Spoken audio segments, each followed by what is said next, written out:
Maali taarikii kana bakka? Safu. Maalo geetti gosa saree lafa kaa'e. Maalaadha ko. Kanaan amma waan dubbannu hin qabne. Ani duraa hin beektaa hin jedha. Nan beeka. Tarattari waan kana beektaa. Tarattare gaashanani waan isaatiin naqalu jedhama. Maal godhis hin jedhama.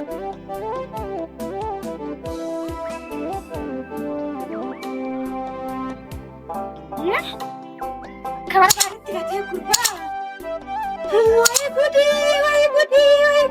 gudi. Waan beekti fakkaata sirii maaloo.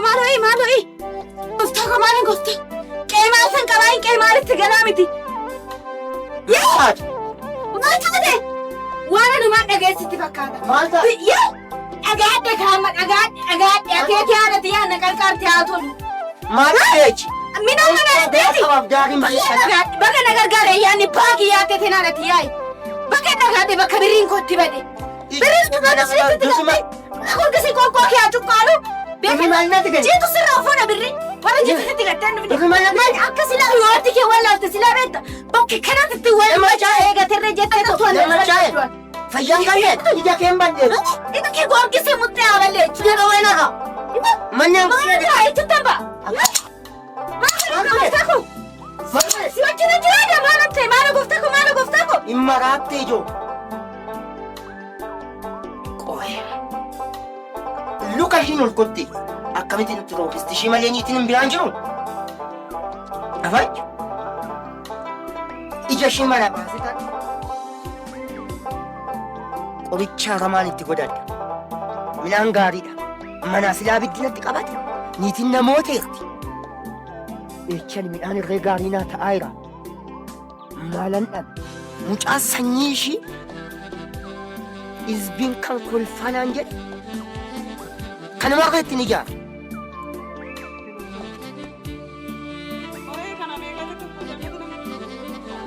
Maalaan baa naman na rakkise giiftii ta'u naman na rakkise akkuma kee kana dhufanii namni na rakkise.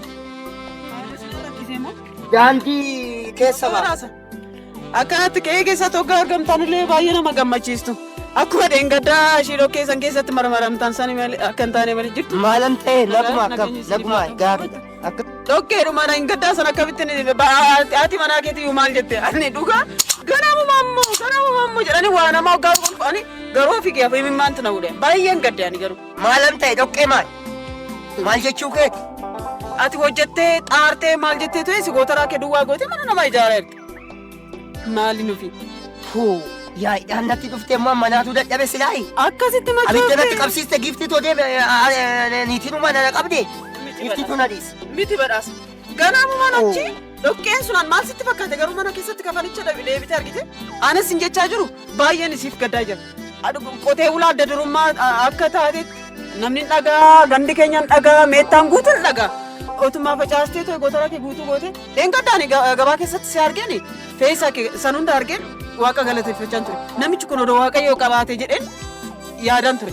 Indaganaa achi gurgurtee deebitee ta'e dhoqqee san keessatti hoggaan si argoon baay'een gadda ofii gooteef kan afi sitti mudhaan nyoonee. Eechaniree nagaa maalan qaba. Foon gurguras qabeenya kootan gurguraniitiin abiddanitti qabsiiste ganama manaa baheetani nama achaa'imu. Dhaqeetan agabuu koon bayaan ta'eef xinnuma takka kaati dhuge. Lafti naan mareen kufe malee waan ta'an hin machisu. Waan tokki. Ayi balaasa dhugaan qalladdaas. Ammas akkas machooftee kun baarsaa fi bubbee guddaan isaa waliif gadi raasuu sanitti akkasitti raafamtee dhoqqee san keessa hoggaa guutu. Isa haafuuti amma chinsuni tokkoffaa cubbuu keessa galaa jirta lammaffaa mana kee isa akkasitti xaartanii ijoollees qabda haadha manaas qabda akkasitti wajjin xaartanii dafqa kee mana namaatti ijaaraa jirta. Kanaaf odoo kun ta'uu baatan baay'ee gaariidha. Na waaqayyo si eebbisa odoo waaqayyo argatte odoo gooftaa Yesuus argatte inni nagaaf si ta'a mana keessattis kun yaa'inaan ishiinis natti kaate kan jettu san waan dhugaadhaan itti deemta bakka silaa nageenyi mana keessanitti gala. Biyya kana keessatti jiru hundumtuu haala akkasitti namni itti sagadu hundumtuu Maaltu natti dhufe immoo ani saafoo. Maalumaafuu baay'een jedhu mee macaafa qulqulluu kana dubbisi. Dubbifadhuti ana baay'ee sin jedhu kan isa dubbifadhuti wanna jiru irratti argite ta'e ana booruyyuu kootta naan yoo naan jette mana kee dhufee ta'e. Maal jechuu keetti? Maal jechuudha macaafa qulqulluun immoo? Hafuura waaqayyootiin kan barreeffamedha. Gooftaan Yesuus si gargaara garuu. Ani sitti meen jira isa sitti mee kanaa fudhachuu. Deem giiftii ta'u beenxee deem Qeeqoo gadhiisa dafaa seeraa baay'e. Ittiin kadhataasa. Badisni waaqni si eebbisu. Waaqni si gargaaru. Deemi gifti tanaqa. Kana jechaa fidan. Hoo sababa natti taati qeeqoo dhufte nama kana godhuudhaaf. Hoo wayi badhaasa. Waaqayyo si eebbisu kana hundaatti. Kanatti takkitti na qabjamammoo bakka dhufteen beeku takka. Akkanumatti akkam biyya kana hin jiraanneef jecha dhaqxee laaf. Qoonqoo ishii. Intalo. Maal godhatee natti hiitaa? Ankuti yoon inni hiiqqachaa inni hiitadhaan. Harmoo kee keessa deemtee na hiitaa? Maal godhaa jettu? Maal ta'a? Sirraa na eegali. Alatti sarrafamee dhufa manatti sarrafamee. Maal nuti? Si qabanya. Maal gochuudha? Ayyatti ammayyuu. Si babal'atu kan si babal'atu. Akkas godhi Kun nan deema. Biyyi kakee qabda. Sifan deema kanaan booda. inni maal lubbuu si gaafata? Deemudhaan si maal lubbuu si gaafata? Sirra jalqabdee illim hin jettu. Illim jedhi. Argameeti illim jette jeke namaan qabattee. Argameeti hin jedhu. Illim jedhi kinoo karaa kana baay'ee illim jedhe. Kanaan booda. Wanti narraa hir'isu fakkana kittiin hin jiru deemi uma. Deemani kiraa jiran sinaa maal gochuudhaaf qabeenya koo ijoollee kiyyaanan guddifadha maal Biyyan kabajame keessatti ani maqaa koo xureessine qabeenyis kunoo uriinis kunoo ijoollee kiyyaanan guddifadha isa. itti fayyada. Kinaatti naarfoo hin achirraa barbaadde of eeggees. Oo barbaadde allee nyaati homaa na lubbuun. Booda bakka. Na yoo deemi umaa wannati narraa hir'isu tokkittiin hin jiru. Wanna si dhabutu hin jiru deemi. Wannan homaa fudhadheen bahu qabeenya koo itti fayyada.